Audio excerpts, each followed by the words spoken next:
9th standard chapter 5 coordinate geometry la exercise 5.5 la fourth sum என்ன கொடுத்திருக்காங்கன்னா the vertices of a triangle are அப்படினு சொல்லிட்டு ஒரு மூணு points கொடுத்திருக்காங்க. தமிழ் மீடியம் பார்த்தீங்கன்னா முக்கோணத்துடைய மூன்று உச்சிகளை கொடுத்திருக்காங்க. அடுத்தது என்ன சொல்றாங்கன்னா if the centroid of the triangle is at the point, அதாவது இந்த நடுக்கோட்டு சந்தின்னு சொல்லுவோம் இல்லைங்களா, இங்கிலீஷ்ல பார்த்தீங்கன்னா centroid உடைய வேல்யூவை கொடுத்துட்டாங்க.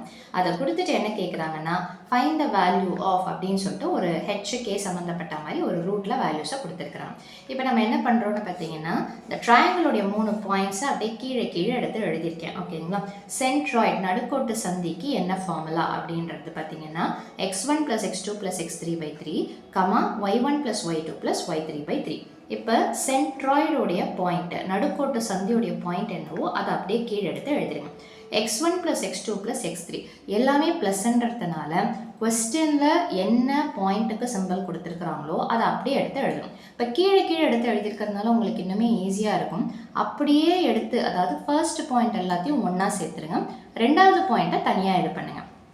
ஸோ இப்போ இது எல்லாமே x1. ஸோ என்ன வரும்னு பார்த்தீங்கன்னா 1, எதுவுமே சிம்பிள் இல்லைன்னா ப்ளஸ்ன்னு சொல்லிட்டு அர்த்தம், ப்ளஸ் h. அடுத்தது என்ன இருக்குதுன்னு பார்த்தீங்கன்னா -4 / 3.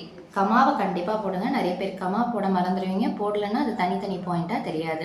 அதே மாதிரி ரெண்டாவது பாயிண்ட் எல்லாத்தையும் ஒன்றா சேர்த்துக்கோங்க. 2 -3 + k / 3 முடிஞ்சிடுச்சுங்களா. இப்போ இதை நம்ம சிம்பிளிஃபை பண்ண போகிறோம். ஸோ என்ன பண்ணலாம், 5, -1 அப்படியே வச்சுக்கோங்க. பாயிண்ட்னாலே எப்பவுமே ப்ராக்கெட் போட்டு தான் போடுவோம். இப்போ நம்பர் எல்லாத்தையும் ஒன்றா சேர்த்துக்கோங்க. -4 + 1ன்னா -3 + h / 3. அதே மாதிரி 2 - 3 வேறு வேறு சிம்பிள்னா சப்ட்ராக்ட் பண்ணிவிட்டு பெரிய நம்பர் சிம்பிள் எடுத்து போடணும். ஸோ அப்போ -1 + k / 3. ஓகேங்களா, இப்போது எனக்கு ஹெச்சும் தெரியாது கேவும் தெரியாது. அப்போ அதை கண்டுபிடிக்கிறதுக்கு தான் இந்த சென்ட்ராய்டு நடுக்கோட்டு சந்தியை கொடுத்துருக்குறாங்க. ஃபர்ஸ்ட் ஒன்றுன்றத ஃபஸ்ட்டுக்கு சமப்படுத்தணும். அதாவது எக்ஸை எக்ஸுக்கும் ஒய்யோடைய வேல்யூவை ஒய்யுக்கும் நம்ம என்ன பண்ணணும்னு பார்த்தீங்கன்னா ஈக்குவேட் பண்ண போகிறோம். ஸோ அப்போது இங்கே எக்ஸோடைய வேல்யூ என்ன இருக்குது அப்படின்னு பார்த்தீங்கன்னா 5 = அப்படின்னு சொல்லிட்டு எடுத்து எழுத போகிறோம். So 5 = -3 + h / 3. இது ஒரு செட்டு. அதே மாதிரி இங்கே என்ன இருக்குதுன்னு பார்த்தீங்கன்னா -1 = -1 + k / 3.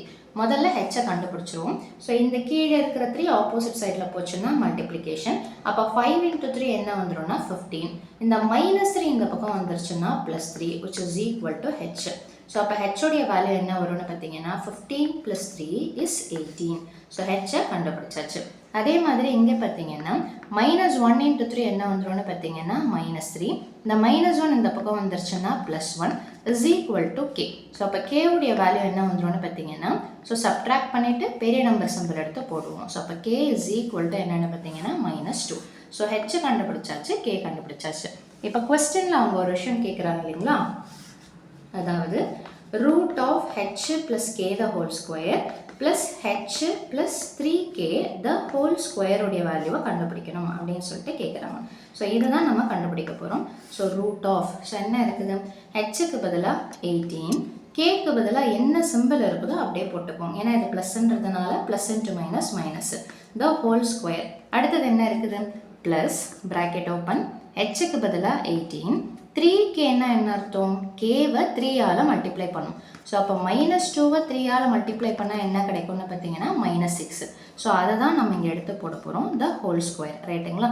ஸோ இப்போ இதை சிம்பிளிஃபை பண்ணி முடித்தா ஆன்சர். ஸோ 18ல் 2 போச்சுன்னா 16, அதை நம்ம ஸ்கொயர் பண்ண போகிறோம். இங்கே ப்ராக்கெட் போடணுன்ற அவசியம் கிடையாது, போட்டாலும் தப்பு கிடையாது. 18ல் 6 போச்சுன்னா 12 ஸ்கொயர். ஓகேங்களா, நிறைய பேர் என்ன தப்பு பண்ணுவாங்கன்னா இந்த ஸ்கொயரும் ரூட்டும் கேன்சல் பண்ணிடலாம் அப்படின்னு சொல்லிட்டு யோசிப்பீங்க. பண்ணக்கூடாது. ஏன்னா ப்ளஸ்ஸு மைனஸ்ன்னு உள்ளே வந்ததுனாலே நீங்கள் வந்துட்டு பார்த்து கேர்ஃபுல்லாக தான் போடணும். டைரெக்டாக அந்த மாதிரி அடிக்க முடியாது. ஓகேங்களா. ஸோ அப்போ 16 ஸ்கொயர் பண்ணால் என்ன கிடைக்கும்னு பார்த்தீங்கன்னா 16 ஸ்கொயர்னா 16 × 16. ஸோ மல்டிப்ளை பண்ணிங்கன்னா 256. அதே மாதிரி பார்த்தீங்கன்னா இந்த 12 ஸ்கொயர் பண்ணால் என்ன கிடைக்கும்னு பார்த்தீங்கன்னா 144. இந்த ரூட் எல்லாம் பாதியில் நிற்கக்கூடாது, கம்ப்ளீட்டாக ஃபுல்லாக போடுற பழக்கத்தை வச்சுக்கோங்க. ஸோ இப்போ இந்த ரெண்டுத்தையும் ஆட் பண்ணால் என்ன கிடைக்கும்னு பார்த்தீங்கன்னா 400. இப்போ 400க்கு ரூட் எடுக்க போகிறோம். ரொம்ப சிம்பிள். 4க்கு ரூட் எடுத்தால் 2, ரைட்டுங்களா. 2 தடவை 0 இருக்குதுன்னா அதை ஒரு தடவை எடுத்து போடுங்க. ஸோ இந்த கொஸ்டினுக்கு தேவையான ஆன்சர் என்னென்னு பார்த்தீங்கன்னா 20. ஸோ ஃபஸ்ட்டு என்ன பண்ணுறோம் அப்படின்னு பார்த்தீங்கன்னா சென்ட்ராய்டு ஃபார்முலாவில் சப்ஸ்டியூஷன் பண்ணி ஈக்குவேட் பண்ணி ஹெச்கேவை கண்டுபிடிச்சிடுறோம். இந்த ஹெச்கேவை கண்டுபிடிச்ச பிறகு கொஸ்டினில் அவங்க கேட்டிருக்கிற அந்த ரூட் வேல்யூவில் சப்ஸ்டியூஷன் பண்ணிங்கன்னா தேவையான ஆன்சர் கிடச்சிரும். ஸோ அவ்வளோதான் இந்த சம்மோட சொல்யூஷன். மீண்டும் அடுத்த பதிவில் வேறொரு சம்மோட சந்திக்கிறேன். வீடியோ பயனுள்ளதாக இருந்ததுன்னா மறக்காமல் லைக் பண்ணுங்கள், ஷேர் பண்ணுங்கள், சப்ஸ்கிரைப் பண்ணுங்கள். தேங்க்யூ.